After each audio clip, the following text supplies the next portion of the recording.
ହେଇଛି ରେ ପୁଅ ଦେଖ ଆଜି ସକାଳୁ ସକାଳୁ ଗୋଟେ ଦୋକାନରେ ଦେଖିଲି ପିଆଜ ପତ୍ର ସାଙ୍ଗେ ସାଙ୍ଗେ ଗୋଟେ ବିଡ଼ାଟେ ଧରିଲି ସିଧା ସଳଖ ଘରକୁ ବାହାରିଲି। ଘରେ ଯାଇକି ପିଆଜ ପତ୍ରକୁ ଚୁନି ଚୁନି ଚୁନି ଚୁନି ଚୁନି ଚୁନି କରିକି ଚୁନେଇ ଦେଲି।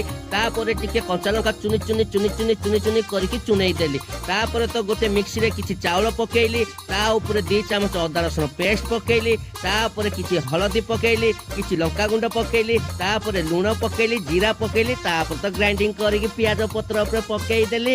କୁଚୁରୁ କୁଚୁରୁ କୁଚୁରୁ କୁଚୁରୁ କରିକି ଭଲ ଭାବରେ ଗୁଳେଇ ଦେଲି। ବୁଝିଲ କି? ହେଇଛି ଗ୍ୟାସ ଲଗେଇଦେଲି, ପଲମ ବସେଇଦେଲି, ସୋରିଷ ତେଲ ଟିକେ ପକେଇଦେଲି, ତାପରେ ପିଆଜ ପତ୍ର ପିଠକୁ ବାଗେଇକି ଗୋଟେ ଗୋଲ କରିକି ରେଡି କରିଦେଲି। ଦେଖ ଏମିତି।